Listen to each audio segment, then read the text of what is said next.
Manager of Market Access and Trade Policy at AFIA, and I'm here at the Codex Alimentarius Task Force on Antimicrobial Resistance that we call AMR, Task Force AMR, with our Vice President of Public Policy and Education, Leah Wilkinson. Hello. We wanted to give you a little sneak peek into what this looks like when we go to a Codex meeting. So we're here today.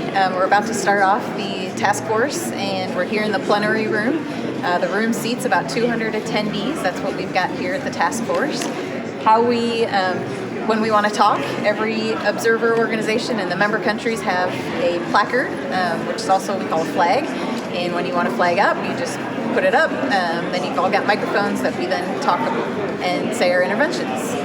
We're also here in Pyeongchang, South Korea, which is very exciting. And just to remind all of our AFIA members the importance of Codex, it's really the building blocks for trade. Codex helps with public health and to harmonize trade. So Mallory is here as part of the U.S. delegation. I'm here representing the International Feed Industry Federation, which AFIA is a member of. And we're here to help protect the feed industry and to curb those unscientific trade barriers that could come and make sure what we do is science-based and based on food safety protection.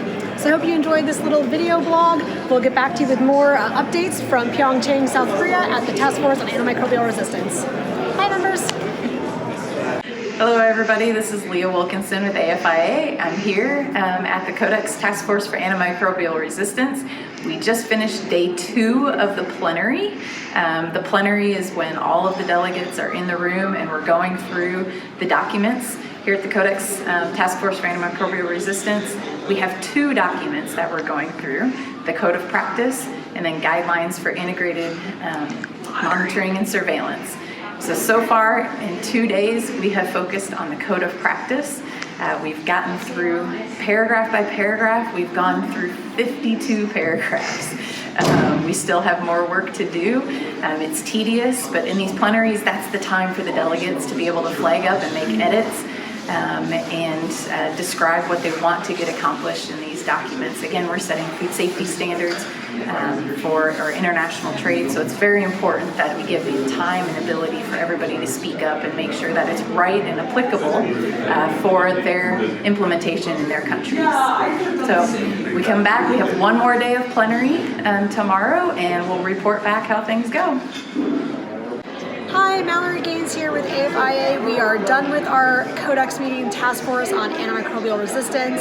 We originally were looking at 2 different guidelines. One is a code of practice for antimicrobial resistance. Another was an integrated monitoring and surveillance document. We ended up just getting to the code of practice at this meeting. It was a really contentious meeting. We had a lot of gridlock for the first couple of days, but Codex is a consensus building organization. And so after going back and forth with all of these 200 people here in multiple countries and regions around the world, we were able to come to consensus and get this code of practice to the next step in the Codex process, which in this case is step 5 of 8 steps. Very exciting, ready to come home and get back to work, doing things that are not Codex. It was a great meeting and excited to be done.